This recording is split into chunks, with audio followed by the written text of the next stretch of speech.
So the first time I used Secure Shell would have been when I started working for SSH, which was in 2000. Prior to that, I had done laptop support, so more on the hardware side. And when I started at SSH, I had to ramp up rather quickly with all networking terms and, what Secure Shell was and what it was replacing. And So you were thrown straight into the deep end when you... Very much so. Yeah.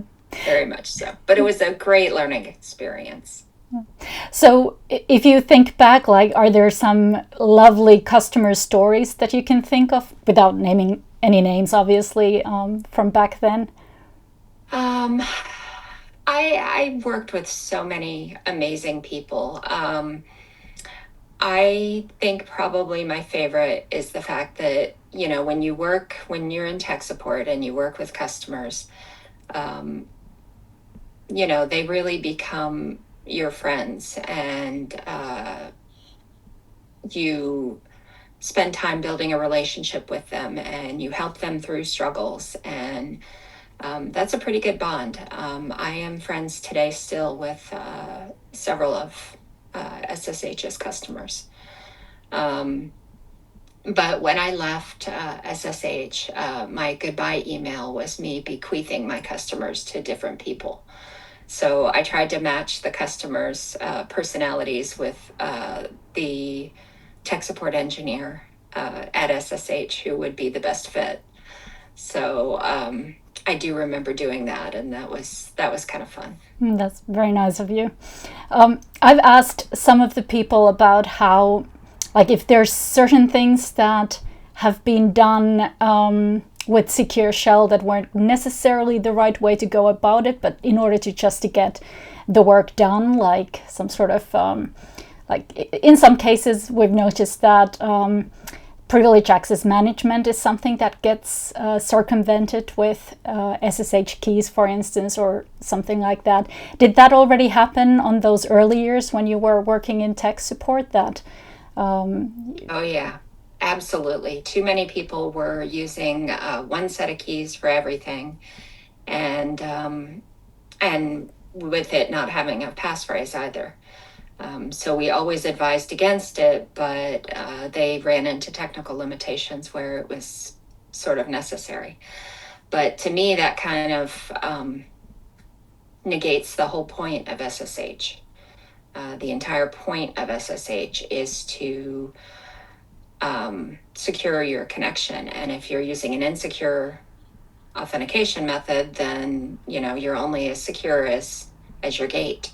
Yeah, true. I remember back in those early days that at tech support we would frequently get requests where people would send the root password to us and said, please can you go and fix whatever issue it is. And the thing that we had like this blanket reply that was like, please change your root password immediately, and no, we're not going to come into your system to do whatever. We can help you with it, but not do the stuff. But I think those messages we don't get that frequently anymore. Like, I think people have learned that it's not a great idea to basically use passwords in the first place, and then also like sharing them willy-nilly with insecure anyone. Email. Yeah, well, that too. Like, yeah. The amount of people who wanted us to connect to their systems is a little bit unreal when we think about it now. But we were very aware. Working in a security company, you become very aware of the risks there, and so that was one we pretty much refused to take. Yeah. So when you moved on to other things in your life, did you bring this sort of like security consciousness with you, and how did that pan out in the other companies that you worked? So I left SSH 15 years ago. And aside from 2 years of that, I have worked for security companies the entire time. So yeah, I was told when I first started at SSH that working in security will make you paranoid. Did it? And it does to an extent, right? Yeah. you hear the stories of what's happening and compromises that people have dealt with, and it does make you paranoid. It does make you very much aware of the risks that are out there. So as far as how that's changed my outlook, now I'm a technical writer, so I write documentation. And in the documentation, I make very sure that we don't do things like recommend saving keys with no passphrases and sharing your password. Instead, we make sure to recommend the most secure method. So I think that's probably the biggest carryover, but there's a lot of different layers. What do you think are the most pressing security issues in cybersecurity now that should be addressed? Sadly, I think it's the one that we've always had, which is education. Yeah, true. And I personally think that it starts way too late. I'm with you there, sister. I'm so with you. I would love to have like Elmo from Sesame Street to do like this. Do you know there's the word of the day on Sesame Street? So Yeah. I think that's the time when we should start like telling children how to have secure means on the internet in various different points of view, like the privacy and the security aspects. And yeah, so. Absolutely. When my daughter was in elementary school, they had a day where you could go in, and it was called a teach-in, and you could be the teacher for a day. Yeah. And of course, my subject was passwords and password security. So I explained to them, a simple way to remember their passwords. I outlined for them the dangers of putting things in writing and sending them over the internet. And basically not to expect privacy once you put it out there. So yeah, I think we're starting too late. And also, we've been preaching security for going on 50 years now. And there's still gaps. I think a lot of it is an older generation, and as that older generation ages out, I think we will see the younger people hopefully are more aware. But I hope we start sooner in the future. Yeah, I so agree with you on that one.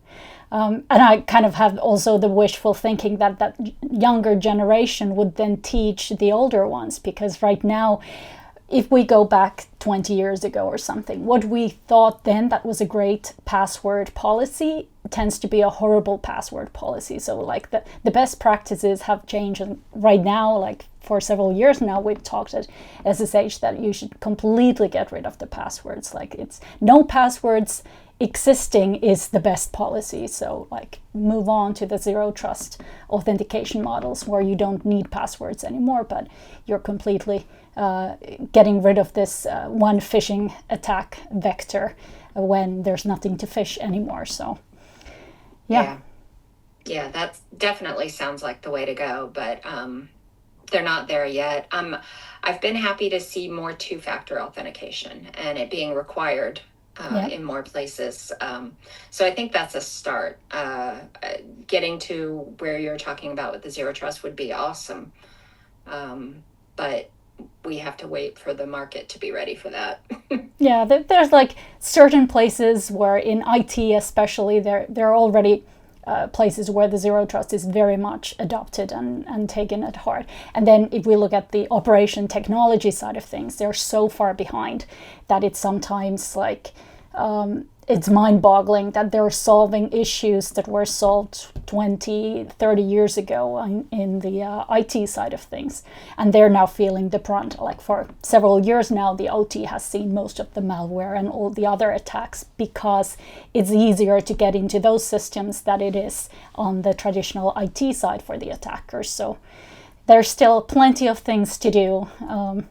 I don't think this will ever never end, but tackling it from the education side early on, and then taking on new best practices and new technology that will solve some of these issues by design, because I think Secure Shell was quite advanced from the very get-go, like, well, especially from the SSH2 protocol version onwards, that a lot of the things that now were fixed on the TLS side in 1.3 got fixed with the SSH2 protocol over 20 years ago. So that's like, it's a great thing that, you know, rest of the world is finally seeing the light in many ways. Yeah.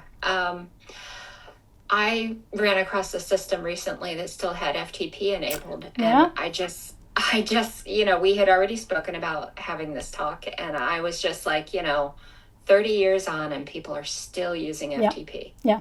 And guess where they use it so that it cannot be eradicated? It's on the mainframes. So the IBM jobs that have been... In this case, it wasn't connecting to a mainframe. Okay.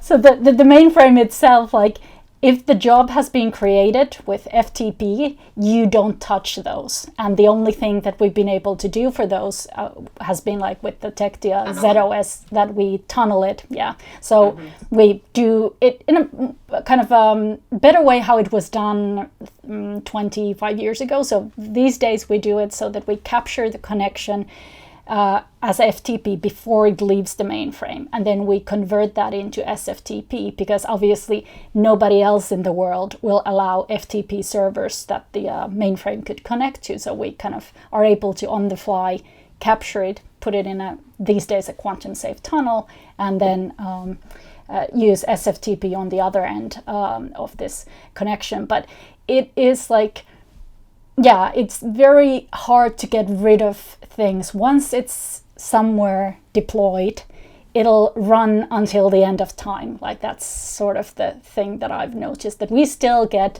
to see, unfortunately, SSH1 switches or routers or things like that. And I thought, you know, I think the very first support email that I ever sent was something on the lines of that SSH1 has been deprecated and please don't use it anymore. And yeah, and here we are. We repeated that till we were blue in the face, didn't we? Yeah, exactly. And yeah, so now we're in this thing. But, you know, some progress have been made. Like a lot of these complete plaintext protocols, they're not the default installed stuff anymore. Like you have to really I dare say, like, shoot yourself in the foot with the thing. Like, if you absolutely want to use something insecure, you can still do it, but it's not the easiest way to do it anymore. The easiest way is the secure way, luckily. Yeah, and that revolution has been good to see. I will be happy when I never see FTP again. Yeah, me too. Is there anything else you'd like to share now that we've talked about, like exchanged some messages or something? That has something come up in your mind that you thought that, you know, it would be a good thing to mention here? Just that I'm thrilled that SSH is celebrating its 30th anniversary. In those early days, I think we worried from time to time, because with any small company you worry.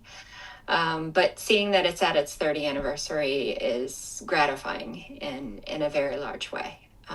SSH has a special place in my heart. I made a lot of lifelong friends there, and I remain forever grateful for that.